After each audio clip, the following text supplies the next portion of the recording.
Good morning to all. Daily MCQ session NORCET 2021 में आप सभी लोगों का स्वागत है। Question number 26, Glasgow coma scale is measure of. जो ग्लासगो कोमा स्केल है वो किस चीज़ के मीजरमेंट के लिए हम इसे मोस्टली यूज़ करते हैं? Neurological assessment, B option is level of consciousness, C fluid volume, fourth intracranial pressure. बेटा इसको हम नॉर्मली लेवल ऑफ कॉन्शियसनेस के लिए करते हैं। अब कुछ बच्चे कहेंगे सर न्यूरोलॉजिकल असेसमेंट, पहला ऑप्शन देखते हैं न्यूरोलॉजिकल असेसमेंट करने वाले हैं। तो बेटा न्यूरोलॉजिकल असेसमेंट के अंदर भी हम कॉन्शियसनेस को देखते हैं। ठीक है, अगर यहाँ पर लेवल ऑफ कॉन्शियसनेस ऑप्शन में नहीं होता, यहाँ पर होता जीआई सिस्टम, कुछ भी अदर देन जो नर्वस सिस्टम से रिलेटेड नहीं है और मतलब कॉन्शियसनेस से रिलेटेड नहीं होता, तो हमारा न्यूरोलॉजिकल असेसमेंट आंसर सही हो सकता था। बट यहाँ पर कॉन्शियसनेस ही मेजर करने के लिए यूज करते हैं और वो भी न्यूरोलॉजिकल असेसमेंट होता है। तो अगर कॉन्शियसनेस है तो आप कॉन्शियसनेस आंसर करेंगे, बट कॉन्शियसनेस ऑप्शन में नहीं होता है तो न्यूरोलॉजिकल असेसमेंट भी आंसर हो सकता था। डिपेंड करेगा आपका क्या ऑप्शन दिया हुआ है। ठीक है, हम जो जीसीएस होता है ग्लासगो कॉमा स्केल होता है उसमें हम EVM, ई मतलब eye, V for verbal response और M for motor response check कर रहे होते हैं। तीन चीज़ें चेक करते हैं। ठीक है ना, आई में हम टोटल जो नंबरिंग देते हैं वो 4 तक देते हैं और वर्बल रेस्पॉन्स में हम नंबरिंग देते हैं वो 5 तक देते हैं और मोटर रेस्पॉन्स में हम नंबरिंग देते हैं वो 6 तक देते हैं। इस तरीके से हमारे अगर बात करके तो चलें तो टोटल इसके होता है 15 का। तो कम से कम स्कोर कितना होता है, ये कई बार क्वेश्चन पूछा हुआ है। देखो बेटा यहाँ पे 0 किसी भी उसमें नहीं दे रहे हैं पॉइंट में, इस वजह से यहाँ मिनिमम जो मार्किंग होती है वो 3 मार्किंग होती है। तो मैं ऐसे कह सकता हूँ कि जीसीएस जो होता है वो 3 to 15 मार्किंग के अंदर इसमें मार्किंग दी जाती है। कई बार पूछा हुआ क्वेश्चन है। ठीक है, आई ओपनिंग में नॉर्मली उसने खुली हुई है आंखें, आपको कुछ भी बोलने की जरूरत है, आप पेशेंट पहले से खोले खुले बैठा है आंखों को। ठीक है, स्पॉन्टेनियसली है, जैसे आप गए उसके पास में, ठीक है ना, उसने आवाज़ सुन के ऑटोमेटिक आंखें खोल रखी हैं, उसको बोलेंगे हम 4th नंबर, उसको 4 नंबर देना है आपको। बट उसने नहीं खोली हुई, आपने जब उसको आवाज़ लगाई, उसके नाम से आवाज़ लगाई तो उसने आंखें खोल ली हैं। टू स्पीच पर अगर आंखें खोलता है तो 3 नंबर देंगे। बट अगर स्पीच पे भी नहीं खोल रहा है, हमने पिंच किया पेशेंट की स्किन को और उसने आंखें खोली, तो उसको क्या बोलेंगे, 2 नंबरिंग देंगे। और 1 नंबरिंग किससे देंगे, कोई भी रेस्पॉन्स नहीं आ रहा है तो 1 नंबर देंगे। इसी तरीके से हम वर्बल रेस्पॉन्स में देते हैं, इसी तरह से हम मोटर रेस्पॉन्स में उसको नंबरिंग देते हैं और टोटल कितना नंबर आ रहा है वो डिसाइड करेगा कि पेशेंट का जो कॉन्शियसनेस लेवल है वो कितना बेहतर तरीके से है, वो कॉन्शियस है, सेमी कॉन्शियस है, अनकॉन्शियस है, किस कंडीशन में है, और इस चीज़ को हम इससे क्या कर पाएंगे, अच्छे से डिफाइन कर पाएंगे। जीसीएस पर मैं एक अलग से सेशन लेके आऊँगा, पूरा जीसीएस होगा, उसमें हम अच्छे से देखेंगे। ठीक है, next question, question number 27, gradual decrease of body temperature after death is called. देखो बेटा जैसे ही किसी पर्सन की डेथ होती है, डेथ होने के बाद में क्या होता है, बॉडी का जो है एकदम से, एक तो बॉडी का टेम्परेचर, आपने सुना होगा ना, जब आदमी की डेथ हो जाती है उसके बाद में वो ठंडा पड़ जाता है, तो मतलब एक तो डेथ के बाद में उसका टेम्परेचर होता है स्लोली स्लोली उसके अंदर डिक्रीजमेंट आने लगता है। दूसरी चीज़, जो पेशेंट है वो बॉडी पहले एकदम से रिलैक्स हो जाती है, एकदम बिल्कुल शिथिल हो जाती है। ठीक है, उसके बाद में बॉडी में स्टिफनेस आ जाती है। स्टिफनेस जो बॉडी के अंदर आती है उसको हम बोलते हैं राइगर मोटिस। दोनों वर्ड सुने हुए हैं हमारे और क्वेश्चन पूछ लिया जाता है। राइगर मोटिस मीन्स बॉडी के अंदर जो स्टिफनेस आई है, जो जकड़न पैदा हुई है आफ्टर डेथ, उसे हम बोलते हैं राइगर मोटिस। और एल्गर मोटिस का मीन्स होता है बेटा gradual decrease of body temperature after death, अल्गर mortise. तो इस क्वेश्चन का आंसर होगा आपका अल्गर mortise. Next, in general anaesthesia the stage of excitement and dream is. कौन सी स्टेज में जो है आपको एक्साइटमेंट देखने को मिलेगा, ड्रीम देखने को मिलेगा। ठीक है, तो जब हम किसी पेशेंट को जनरल एनेस्थेसिया देते हैं तो जनरल एनेस्थेसिया के दौरान उसके अंदर 4 स्टेज देखने को मिलती हैं, stage first, stage second, stage third और स्टेज फोर्थ। 4 स्टेज में ये चलता है। तो जो पहली स्टेज होती है बेटा उसमें आता है सिडेशन, मतलब इसमें पेशेंट्स का जो मोशंस है, जो ब्रीथिंग है वो रिड्यूस होने लगती है। दूसरी स्टेज होती है उसको बोलते हैं हम एनेस्थेसिया स्टेज, और दूसरी स्टेज के अंदर क्या होता है, पार्शियल लॉस ऑफ इक्विलिब्रियम, जो उसका सामंजस्य है वो थोड़ा सा लॉस होता है, और उसके अंदर रिएक्टिव टू टच स्टिमुलाई, मतलब कि एक्साइटमेंट वाली स्टेज है, जो टच करेंगे तो उसमें स्टिमुलाई आने लगते हैं, रिएक्टिव होता है टू टच स्टिमुलाई, उसको बोलते हैं एक्साइटमेंट स्टेज। तो सिडेशन पहली स्टेज है, दूसरी स्टेज एनेस्थेसिया है जिसमें उसको एक्साइटमेंट देखने को मिलता है, थर्ड आती है सर्जिकल एनेस्थेसिया। इसमें क्या होता है, टोटल लॉस ऑफ इक्विलिब्रियम, जो टोटल लॉस है वो पूरी तरीके से क्या हो जाता है, लॉस हो जाता है इसके अंदर इक्विलिब्रियम का। और no reaction to touch stimuli, यहाँ पर किसी भी तरह का स्टिमुलेशन वगैरह नहीं है।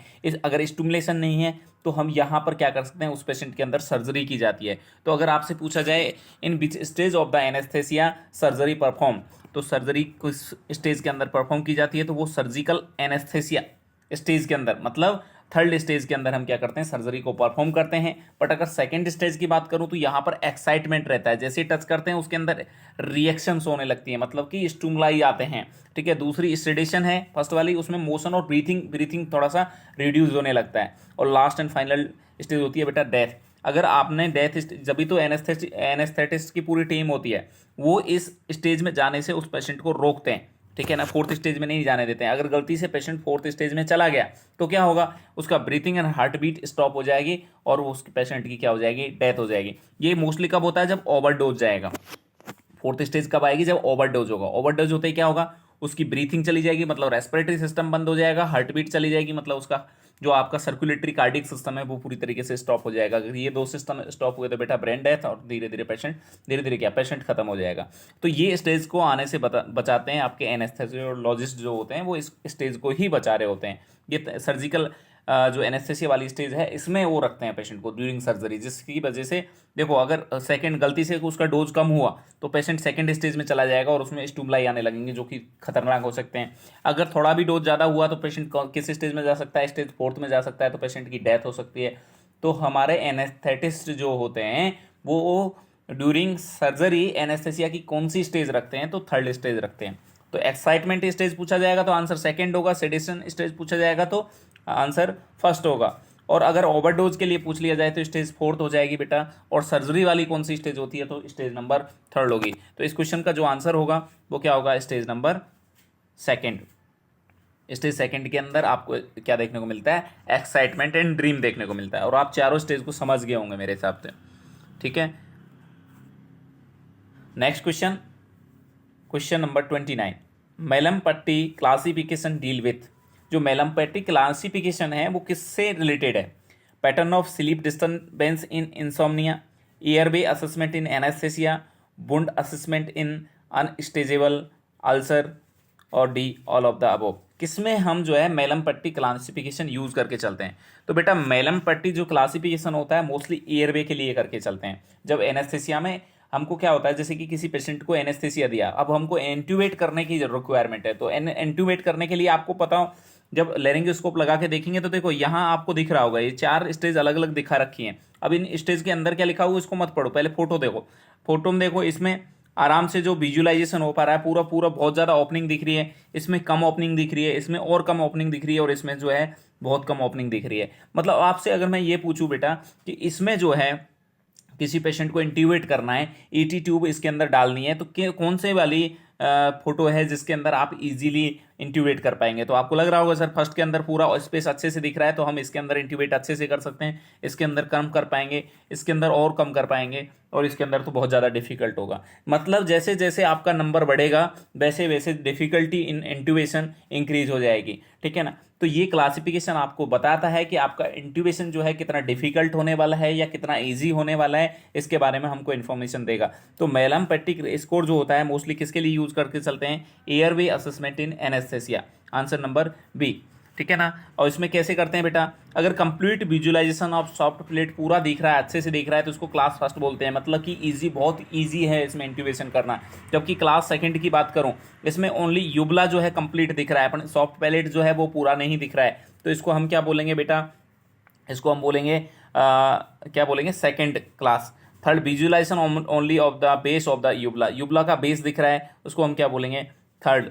और अगर soft palate is not visible at all, soft palate बिल्कुल नहीं दिखाई दे रहा है, इसको हम क्या बोलेंगे साहब, क्लास फोर्थ कंडीशन। होता है ना कुछ लोग जो तंबाकू वगैरह का सेवन करते हैं, उनका जबड़ा है पूरी तरीके से नहीं खुल पाता है, तो पूरी तरीके से दिख नहीं पाता है, तो उनमें इंट्यूबेशन करना क्या हो सकता है, मुश्किल हो सकता है। और भी कई प्रॉब्लम्स होती हैं जिनके अंदर जो है वो अच्छे से विजुलाइज नहीं होगा, वो जबड़ा अच्छे से नहीं खुलेगा। अगर जबड़ा अच्छे से नहीं खुलेगा तो उसमें पेशेंट में इंट्यूबेशन करने में प्रॉब्लम होगी। तो उस असेसमेंट करने के लिए जो स्कोर यूज किया जाता है उसको हम क्या बोलते हैं बेटा, मेलम पट्टी स्कोर बोलते हैं। Next question, question number 30। CSSD is used for storage of, मतलब CSSD जो है वो किसके स्टोरेज के लिए हम मोस्टली यूज़ करते हैं। देखो बेटा, पहली चीज़, पहला क्वेश्चन जो आता है यहाँ सर, यहाँ सारा आप इस क्वेश्चन का आंसर ईजी है, आप कर पाओगे, बट सबसे बड़ी दिक्कत जो है आपको वो मैं बता देता हूँ। देखो इसमें दिक्कत ये होती है सर कि जो CSSD वर्ड है ना, इसमें पहला जो है वो तो है सेंट्रल, और दूसरा क्या है, ये एक वर्ड होता है स्टेराइल और एक होता है सप्लाई। देखो एक वर्ड होता है स्टेराइल और दूसरा वर्ड होता है सप्लाई। अब बच्चे कंफ्यूज ये रहते हैं कि क्योंकि अब जब इसकी CSSD की फुल फॉर्म आपसे जब पूछी जाएगी तो वो लिख के देगा सेंट्रल सप्लाई स्टाइल डिपार्टमेंट, ठीक है। दूसरा ऑप्शन होगा सेंट्रल स्टेराइल सप्लाई डिपार्टमेंट, मतलब उल्टा कर देगा, इनमें कन्फ्यूजन करेगा आपको।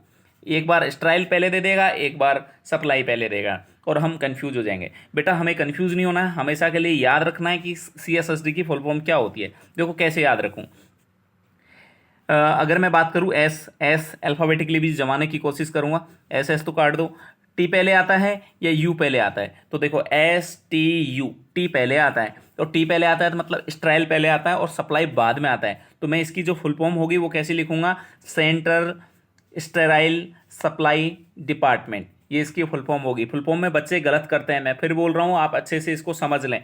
टी पहले आता है तो स्टेराइल पहले लिखना है आपको और सप्लाई बाद में लिखना है। तो कैसे लिख सकते हैं, central sterile supply department is a full form of CSSD, ठीक है ना। और ये किसके लिए यूज करते हैं, स्टेराइल सप्लाईज है। ये आंसर करना इजी है, बट इसकी फुल फॉर्म में थोड़ा सा कंफ्यूजन होता है, इसलिए मैंने क्वेश्चन डाला हुआ है आप लोगों के लिए। बहुत फ्रिक्वेंटली ये क्वेश्चन पूछा जाता है आप लोगों से, ठीक है। CSSD में होता है क्या है, CSSD में ऐसा होता है सर कि जैसे आपके पास में कोई सेंट्रल जो है सप्लाई में आपके पास में स्टेराइल है, पूरा स्टेराइल स्टोरेज है, वो उसको भेजा जाएगा कहाँ, ट्रांसपोर्ट टू OT में भेजा जाएगा। OT में उस मटेरियल का यूज़ किया जाएगा ड्यूरिंग सर्जरी वगैरह के अंदर, फिर उसको ट्रांसपोर्ट किया जाएगा, फिर उसकी क्लीनिंग होगी, क्लीनिंग के बाद में उसका डिसइंफेक्शन करेंगे, उस डिसइंफेक्शन के बाद उसको देखेंगे, मतलब इंस्पेक्शन करेंगे, उनको अलग अलग करेंगे, सेग्रीगेशन करेंगे, फिर ट्रे जमाएंगे, ट्रे जमाने के बाद उसकी पैकिंग होगी, पैकिंग के बाद में स्टरलाइजेशन होगा, स्टरलाइज के बाद में स्टोरेज होगा, और जब रिक्वायरमेंट होगी OT के अंदर सेंड कर दिया जाएगा। ये एक साइकिल है जो पूरा CSSD के अंदर चलता रहता है। आपको साइकिल याद करने की रिक्वायरमेंट नहीं है। CSSD के अंदर स्टरलाइजेशन की भी अलग अलग प्रोसेस होती हैं, जैसे कि हॉट एयर ओवन है, जैसे कि आपका मैं बात करके चलूँ ऑटोक्लेव है, आपकी ETO है, प्लाज्मा है, इन सारे के बारे में हम डिस्कस किसी नेक्स्ट क्लास में करेंगे। ये चीज़ें समझ में आनी चाहिए आप लोगों के। CSSD की फुल फॉर्म क्लियर होनी चाहिए, CSSD जो है किसके लिए काम आता है, स्टेराइल सप्लाई के लिए काम आता है, और किस तरीके से ये वर्क कर रहा है, ठीक है बेटा। Thank you for watching. अगर आप लोगों ने हमारा चैनल सब्सक्राइब नहीं किया है तो प्लीज़ लाइक एंड सब्सक्राइब कीजिए हमारे चैनल को, जिससे हम आपके लिए बहुत अच्छी अच्छी वीडियो लेके आते रहेंगे। थैंक यू सो मच बेटा।